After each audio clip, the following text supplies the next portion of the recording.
A'udzubillahi minasyaitonirrajim. Bismillahirrahmanirrahim. Assalamualaikum warahmatullahi wabarakatuh. Di dalam video kali ini kita akan melanjutkan pembahasan sebelumnya, yaitu agama-agama yang ada di Jazirah Arab menjelang kelahiran Rasulullah Shallallahu Alaihi Wasallam. Jika kemarin kita sudah membahas mengenai agama paganisme atau penyembahan berhala, maka kali ini kita akan membahas tentang Judaisme atau agama Yahudi. Taban As'ad, Raja Yaman, sedang berada dalam perjalanan bisnis menuju Asyam, menuju Syria, ketika ia melewati Madinah. Ia meninggalkan putranya di kota tersebut untuk berdagang hingga ia kembali dari Asyam. Namun, tak diduga penduduk Madinah pun membunuh putranya. Mendengar kabar duka tersebut, sekembalinya dari perjalanan, kemudian Taban As'ad pun memutuskan untuk menghancurkan kota Madinah. Pasukannya yang sangat besar tidak sebanding dengan pertahanan Madinah yang kecil. Tapi sebelum serangan itu terjadi, dua pendeta Yahudi keluar dari kota Madinah untuk menemui Raja Taban As'ad. Nah, bagaimana bisa kaum Yahudi tinggal di Madinah saat itu? Keberadaan kaum Yahudi di Madinah bermula ketika kerajaan Romawi menghancurkan Yerusalem, yang menyebabkan mereka tercerai-berai. Beberapa di antara mereka pergi mengungsi ke Jazirah Arab, sekaligus untuk mencari tanah perjanjian, tempat Nabi akhir zaman yang akan diutus. Sebagaimana tercantum, dituliskan di dalam kitab-kitab mereka. Tanda-tanda tempat hijrah Nabi akhir zaman ini mereka temukan di Madinah, serta beberapa tempat lain, seperti Hajar. Itulah alasan mengapa tiga suku Yahudi, Banu Qainuqa, Banu Nadir, dan Banu Quraidah menetap di Madinah. Jadi mereka secara etnis adalah orang Yahudi yang bermigrasi dari Yerusalem akibat penghancuran Yerusalem oleh Kekaisaran Romawi. Kembali ke cerita tadi, kedua pendeta Yahudi tersebut meyakinkan Taban As'ad berhasil meyakinkan sang raja dengan mengatakan bahwa Madinah adalah kota yang dilindungi oleh Allah. Dan jika sang raja mencoba menghancurkannya, maka Allah SWT yang akan menghancurkan dia dan kerajaannya. Akibat dakwah dari kedua pendeta Yahudi ini, Taban As'ad tidak hanya setuju untuk menarik mundur pasukannya, tetapi ia juga tertarik pada agama mereka, agama Yahudi. Hingga akhirnya Raja Taban As'ad pun memeluk agama Yahudi. Lalu ia kemudian mengajak kedua pendeta itu untuk ikut bersamanya ke Yaman. Di dalam perjalanan pulang ke selatan menuju ke Yaman, ada salah satu suku di sekitar wilayah itu yang bernama suku Hawazin, yang mana suku ini sedang berselisih dengan kaum Quraisy Mekah dan mencoba memicu terjadinya fitnah, terjadinya perpecahan antara Taban As'ad dan penduduk Makkah. Rencana mereka pun hampir berhasil, dan Taban As'ad sempat untuk berniat menyerang Makkah. Namun kedua pendeta Yahudi tadi kembali memperingatkannya bahwa Makkah adalah kota lain yang dilindungi Allah. Maka ia tidak boleh menyerangnya. Dan justru ia disarankan untuk masuk ke Makkah dan melakukan tawaf mengelilingi Ka'bah. Ketika Taban As'ad mengajak mereka untuk ikut tawaf, kedua pendeta itu menolak karena menganggap tidak pantas bagi mereka sebagai ulama untuk bertawaf mengelilingi Ka'bah yang sedang dipenuhi oleh berhala. Maka Taban As'ad pun akhirnya pergi sendiri untuk tawaf, dan setelah itu Taban As'ad menjadi orang pertama dalam sejarah yang mengganti kiswah atau kelambu Ka'bah setahun sekali. Sebelumnya, kiswah baru dipasang di atas kiswah yang lama tanpa dilepas, karena dianggap kiswahnya itu adalah suci. Hingga suatu saat akhirnya tumpukan kain itu menjadi sangat berat, dan akhirnya mereka terpaksa untuk menurunkan kiswah tersebut satu persatu. Kemudian Taban As'ad melanjutkan perjalanan kembali ke kerajaannya di Yaman. Kemudian setelah tiba di Yaman bersama kedua pendeta itu, ajaran Yahudi pun diberi kebebasan dan diberikan dukungan oleh sang raja, dukungan penuh dari kerajaan untuk disebarkan. Sehingga banyak suku Yaman yang memeluk agama Yahudi. Hal ini menciptakan adanya dua kelompok Yahudi di Jazirah Arab. Yang pertama adalah Yahudi etnis Yahudi, yang asli keturunan Yahudi di Khaybar dan di Madinah. Kemudian adanya Yahudi konversi. Jadi yang aslinya, etnisnya adalah Arab, tapi beragama Yahudi di Yaman. Kejadian di Yaman ini membuktikan bahwa di dalam sejarah ada masa-masa di mana kaum Yahudi mendakwahkan agama mereka ke bangsa lain. Dan begitulah asal-muasal bagaimana agama Yahudi masuk ke Jazirah Arab. Kita melanjutkan ke agama Nasrani atau Kristen. Ketika Nabi Isa alaihissalam diutus, sebagian pengikut beliau menyebar ke berbagai wilayah. Dan agama Kristen pun mulai terpecah menjadi banyak sekali sekte sejak awal diutusnya Nabi Isa. Pada periode awal tersebut, timbul kesesatan, yakni menganggap Nabi Isa sebagai anak Tuhan, yang merasuki beberapa sekte di dalam ajaran Kristen, sehingga sekte-sekte tersebut jatuh ke dalam kekufuran, kemusyrikan. Kendati demikian, masih terdapat sekelompok orang beriman di beberapa tempat yang tersebar yang masih mempertahankan kemurnian ajaran Kristen sebagaimana yang disampaikan oleh Sayyidina Isa alaihissalam. Mereka tetap memegang teguh prinsip tauhid, mengutamakan keesaan Allah, serta meyakini bahwa Isa adalah utusan Allah, bukan putra Allah. Pemahaman ini berhasil dipelihara oleh sebagian umat Kristen saat itu di berbagai belahan dunia.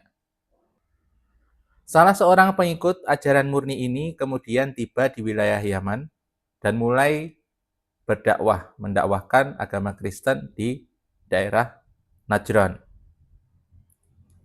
Agama tersebut pun berkembang secara perlahan, rahasia, dan tertutup.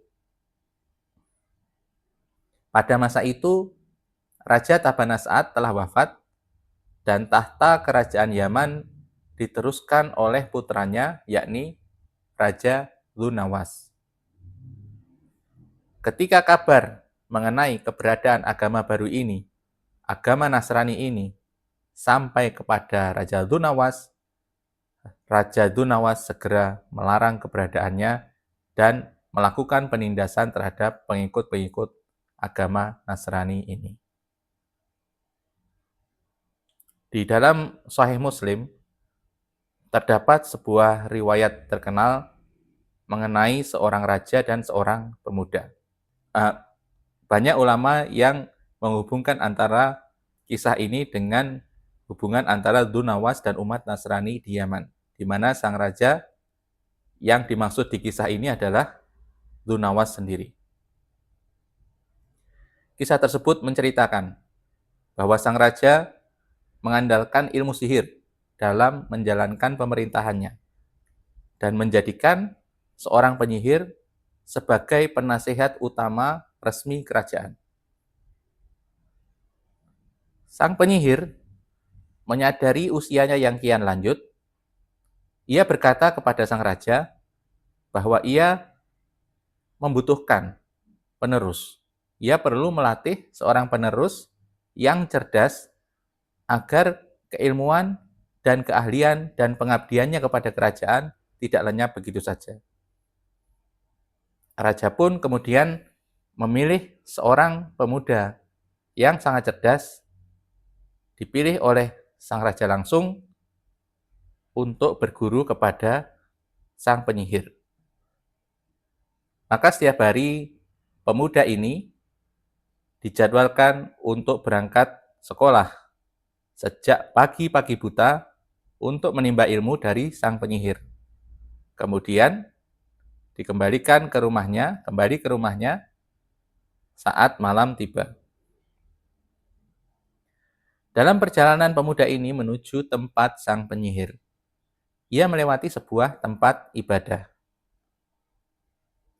Ketika sang pemuda mendengar alunan doa yang terdengar berbeda dari yang biasa ia dengar dari tempat lain, ia pun merasa tertarik dan ia melihat, masuk dan berkunjung ke tempat ibadah tersebut. Tempat itu ternyata merupakan sebuah gereja yang mengusung ajaran tauhid, mengagungkan keesaan Allah, serta mendakwahkan agama murni yang dibawa oleh Nabi Isa alaihissalam. Pemuda tersebut merasa sangat kagum dan tersentuh oleh ajaran yang didengarnya. Namun, karena ia juga berkewajiban untuk berguru kepada sang penyihir, atas perintah sang raja, ia pun meminta nasihat kepada sang pendeta. Wahai pendeta, apa yang sebaiknya aku lakukan? Sang pendeta kemudian memberinya petunjuk. Anakku, setiap kali engkau berangkat dari rumah menuju ke penyihir, singgahlah terlebih dahulu untuk belajar bersamaku sebelum menemui sang penyihir. Apabila penyihir itu mempertanyakan alasan mengapa engkau terlambat, katakan bahwa orang tuamu yang membuatmu terlambat. Sebaliknya, saat engkau pulang, mampirlah kembali ke sini. Jika orang tuamu menanyakan mengapa engkau terlambat sampai di rumah, katakan pada orang tuamu bahwa sang penyihir yang membuatmu terlambat. Maka dengan strategi tersebut, sang pemuda dapat menimba ilmu dari sang pendeta di pagi hari, sekaligus ikut pelajaran di sore harinya. Dan pemuda itu pun menjalani rutinitas tersebut selama beberapa waktu. Pada suatu hari, seekor binatang buas besar tiba-tiba muncul di pasar dan membuat kerusuhan, hingga tidak ada seorang pun di sekitar yang mampu mengatasinya. Melihat situasi itu, pemuda tersebut memanfaatkan kondisi itu untuk bermunajat kepada Allah. Ya Allah, hari ini aku ingin mengetahui mana yang benar antara jalan sang pendeta dan jalan sang penyihir. Ya Allah, tunjukkanlah kebenaran itu kepadaku.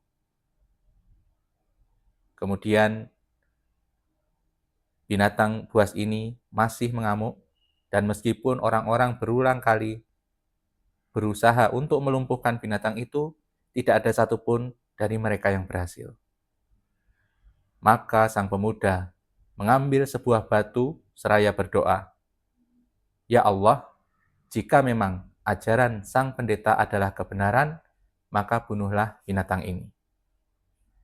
Ia pun melempar batu itu, dan seketika itu juga binatang buas itu mati, hanya dengan satu lemparan batu. Pemuda tersebut kembali dan menceritakan seluruh kejadian yang dialaminya kepada sang pendeta. Mendengar hal itu, sang pendeta berkata, "Wahai anakku, hari ini engkau telah mencapai kedudukan yang sangat tinggi. Oleh karena itu, engkau pasti akan diuji, dan engkau pasti akan menghadapi berbagai cobaan yang berat. Karena tidak ada seorang pun yang bisa mencapai derajat setinggi itu tanpa melalui ujian dari Allah." Sebagai ilustrasi akan hal ini, di dalam ujian sekolah, semakin pintar seorang murid, maka soal yang diberikan pun akan semakin sulit. Hal ini bertujuan untuk membedakan tingkat kecerdasan murid yang satu dengan murid yang lain. Oleh sebab itu tersedia soal yang bertingkat, mulai dari yang mudah untuk semua orang, kemudian tingkat menengah, tingkat sulit, hingga tingkat yang sangat sulit, untuk membedakan mana murid yang layak mendapat nilai 9 dan mana murid yang layak mendapat nilai 10.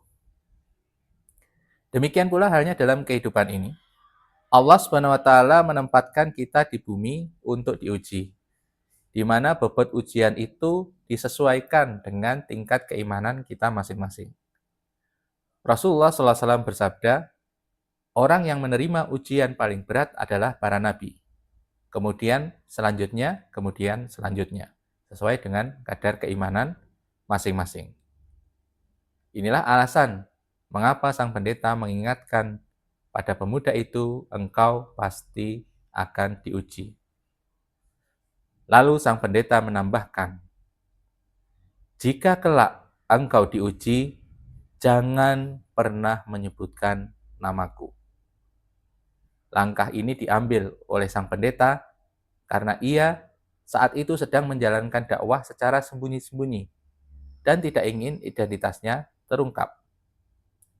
Sikap beliau itu bukan didasari oleh rasa takut, tetapi demi menjaga keamanan serta kelangsungan dari dakwah itu sendiri. Maka dari itu, sang pendeta berpesan, ketika Allah mengujimu, jangan sekali-kali menyebutkan namaku. Kelak, dalam lanjutan kisahnya, akan terbukti bahwa sang pendeta adalah sosok yang sangat pemberani. Karena kita mungkin bertanya-tanya, mengapa ia berpesan agar namanya dirahasiakan? Apa yang ia takutkan? Kenapa ia tidak terang-terangan saja menyatakan keislamannya dan mengajak semua orang secara terbuka kepada Islam, padahal Islam adalah sebuah kebenaran. Mengapa ia harus menyembunyikan kebenaran?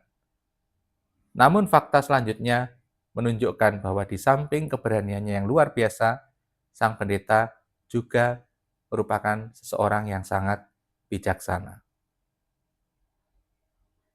Lanjut, di suatu hari, seorang kawan dekat dari Raja Gunawas mengalami penyakit buta.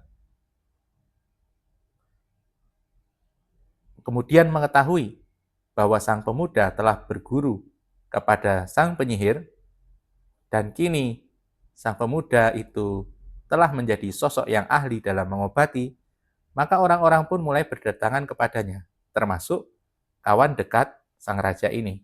Ketika ia menemui sang pemuda untuk meminta kesembuhan, pemuda tersebut berkata, "Aku tidak bisa menyembuhkanmu. Hanya Allah lah yang mampu menyembuhkanmu."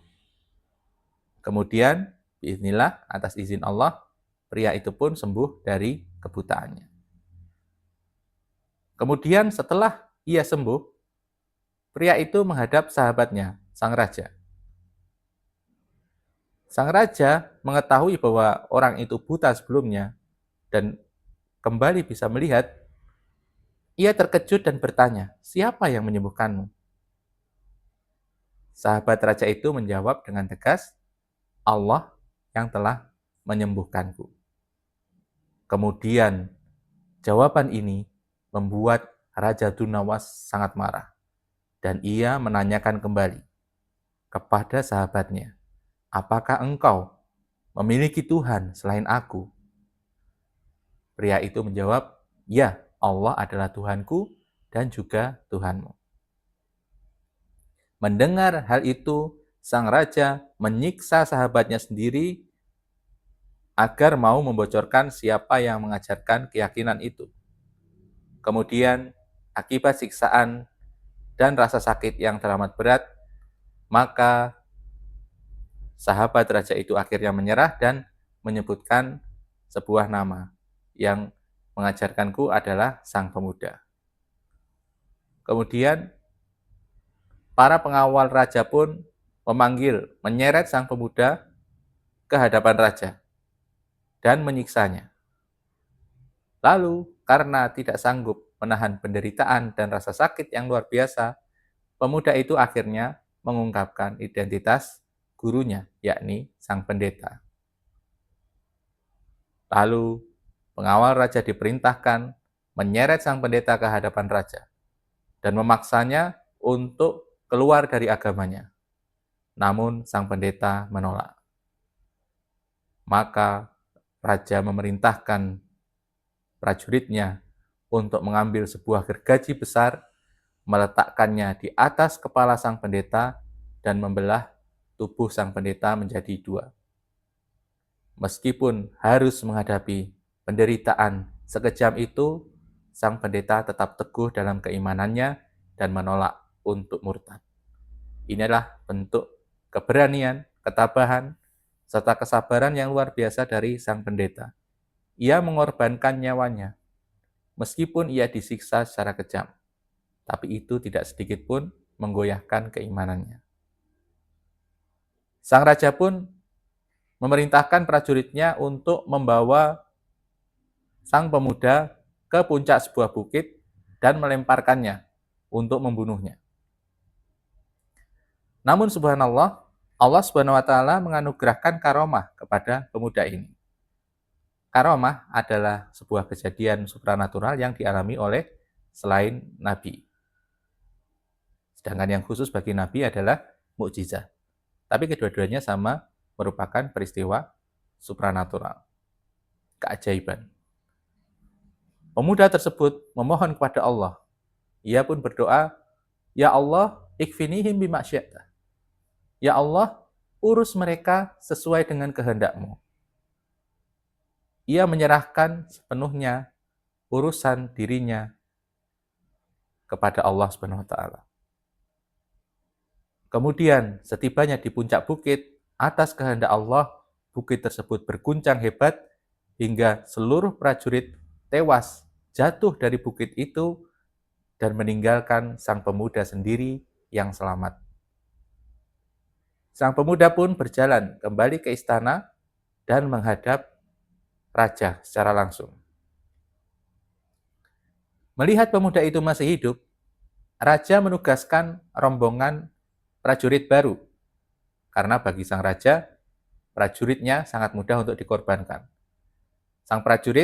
Para prajurit ini diperintahkan untuk membawa sang pemuda ke laut lepas dengan sebuah kapal dan menenggelamkannya di dalam air. Saat berada di atas kapal, sang pemuda kembali memanjatkan doa yang sama. Ya Allah, ikfinihim bima syi'ta. Ya Allah, aku serahkan urusan mereka kepadamu. Maka kapal itu pun terbalik hingga seluruh prajurit tenggelam. Dan hanya sang pemuda yang berhasil selamat dan kembali ke daratan. Ketika pemuda tersebut kembali menghadap lagi, sang raja sudah bersiap untuk mengutus sekelompok prajurit yang akan mengemban misi baru lagi. Tapi pemuda itu menyela dan berkata, "Wahai raja, engkau tidak akan bisa membunuhku, kecuali jika engkau mengikuti petunjukku." Sang raja bertanya, "Apakah petunjuk itu?" Sang pemuda menjawab, "Ikatlah aku pada sebatang pohon, lalu kumpulkanlah seluruh rakyatmu. Lalu ambil anak panah dan ucapkan Bismillahirrabbilgulam dengan nama Allah, Tuhan pemuda ini. Hanya dengan cara itulah engkau dapat membunuhku." Sang raja pun menuruti petunjuk dari sang pemuda. Maka seluruh rakyat dikumpulkan di hari yang telah ditentukan, dan di hadapan khalayak umum, sang raja mengucapkan Bismillahirrabbilgulam dengan menyebut nama Allah, Tuhan pemuda ini. Anak panah pun dilepaskan oleh sang raja dan tepat mengenai kepala sang pemuda hingga sang pemuda wafat seketika. Namun tindakan itu justru membuahkan hasil yang luar biasa. Seluruh rakyat kerajaan yang hadir menyaksikan peristiwa itu langsung masuk Islam, masuk Nasrani, beriman kepada Allah dan Nabi Isa. Pengorbanan nyawa yang dilakukan oleh pemuda itu semata-mata demi tegaknya dakwah agar orang banyak dapat memperoleh kehidupan sejati. Karena pada hakikatnya, tanpa kehadiran Islam di dalam hidupnya, seorang manusia telah mati. Menyaksikan hal itu, para penasihat raja berkata kepadanya, hal yang selama ini sangat Anda takuti, kini telah benar-benar terjadi. Tujuan utama kita mengeksekusi pemuda itu sebenarnya adalah untuk memusnahkan ajaran ini. Tapi kini justru seluruh negeri telah memeluk Islam. Raja Dunawas pun memerintahkan para prajuritnya untuk menggali parit-parit besar. Parit-parit itu kemudian diisi dengan kayu bakar, lalu dinyalakan api yang besar, berkobar membumbung tinggi. Siapapun yang menolak melepas keimanannya akan dipaksa masuk ke dalam kobaran api tersebut. Banyak orang dikumpulkan, kemudian yang tidak mau dilemparkan begitu saja, dibakar hidup-hidup. Meski demikian, mereka tetap memegang teguh keimanan mereka dan menolak untuk keluar dari agamanya. Rasulullah SAW mengisahkan bahwa di antara mereka terdapat seorang ibu yang sedang menggendong bayinya. Ketika ibu ini berjalan mendekati kobaran api, sang ibu sempat ragu dan merasa iba. Bayangkan perasaan seorang ibu yang membawa bayi kecilnya. Di saat keraguan menyelimuti hatinya, Rasulullah SAW bersabda bahwa bayi tersebut tiba-tiba berbicara dan berkata, "Wahai ibuku, bersabarlah, sesungguhnya engkau berada di atas jalan kebenaran." Kemudian tanpa ragu lagi, sang ibu langsung melemparkan dirinya masuk ke dalam api. Rasulullah SAW bersabda, ada 3 bayi yang dapat berbicara sewaktu masih kecil, dan bayi ini adalah salah satu di antaranya. Kisah mengenai Ashabul Ukhdud ini diabadikan oleh Allah Subhanahu wa taala di dalam surah Al-Buruj, di mana surah tersebut secara khusus mengulas tentang orang-orang beriman yang dibakar hidup-hidup di zaman kerajaan Dunawas. Secara kasat mata, secara fisik, mereka memang dibakar hingga binasa. Dan sang raja seolah-olah keluar sebagai pemenang. Namun, hal yang menarik terjadi ketika Allah SWT justru mengatakan bahwa kaum muslimin itulah yang meraih kemenangan melalui firman-Nya, "Dzalikal fauzul kabir." Itulah kemenangan yang besar. Mengapa Allah SWT tidak sekedar menyebutnya sebagai kemenangan biasa, melainkan kemenangan yang sangat besar? Mengapa orang-orang yang tewas dan kalah menurut ukuran duniawi ini justru diberi predikat pemenang oleh Allah SWT? Sebab bagi mereka, hakikat kemenangan terletak pada keteguhan mereka, memegang teguh keimanan mereka hingga titik darah penghabisan tanpa pernah menyerah. Kemenangan hakiki adalah ketika seseorang berhasil melangkahkan kaki ke dalam surga. Meskipun mereka tidak selamat di dunia, mereka telah berhasil menjaga kemurnian keimanan mereka. Dan atas dasar itulah, ayah dari Ammar bin Yasir telah menang, Sumayyah telah menang.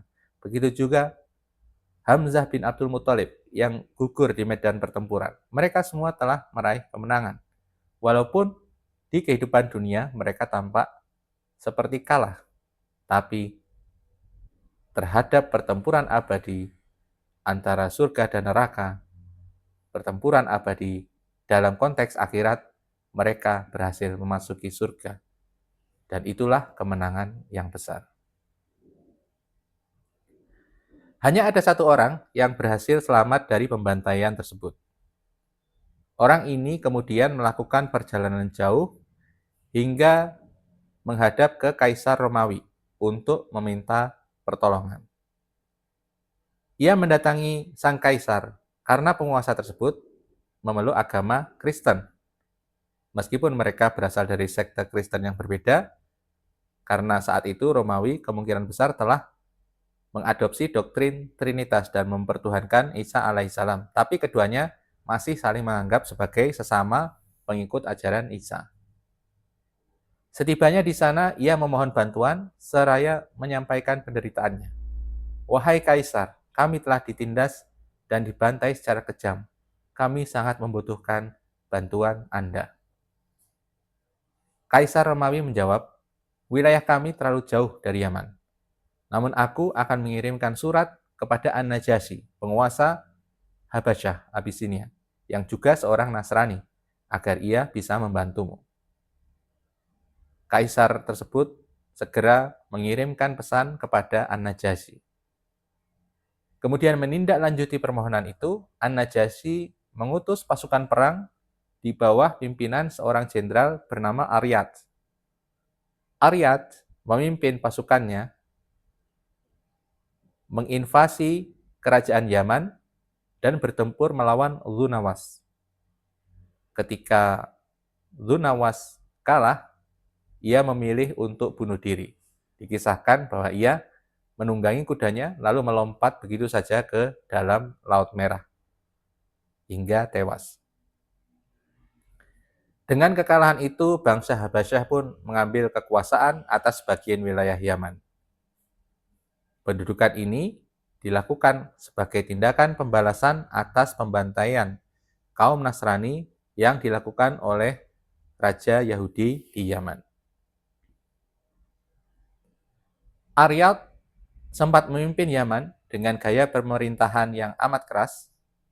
Kondisi tersebut maka memicu pemberontakan yang dipimpin oleh salah seorang jenderal pasukannya sendiri, hingga kekuatan bangsa Habasyah, bangsa Abisinia di Yaman terpecah menjadi dua kubu. Kelompok pendukung Aryad dan kelompok pendukung pemimpin baru yang bernama Abraha. Pertikaian antara kedua pihak ini pun tidak terhindarkan. Melihat kondisi mereka yang berselisih itu, Aryad mengusulkan kepada Abraha untuk bertarung satu lawan satu untuk menghindari kehancuran total yang dapat dimanfaatkan oleh penduduk lokal Yaman untuk mengambil alih kekuasaan. Abraha menyetujui tantangan itu, namun secara sembunyi-sembunyi ia menyusun rencana licik bersama para pengawal pribadinya untuk ikut campur tangan membantunya jika ia terdesak dalam duel ini. Maka di hadapan kerumunan prajurit yang mengelilingi mereka, duel antara Aryad yang bertubuh tinggi kurus melawan Abraha yang perawakan pendek gempal pun berlangsung. Aryad berhasil mendaratkan tebasan dari arah atas yang memotong hidung Abraha. Hingga saat itu Abraha dijuluki Abraha al-Ashram, Abraha yang terpotong hidungnya. Melihat pimpinannya terluka, para pengawal Abraha segera melanggar kesepakatan dan langsung menyerang hingga menewaskan Aryad. Meski kemenangan itu diraih lewat pengkhianatan yang melanggar aturan duel, tewasnya Aryad menyudahi perebutan kekuasaan tersebut.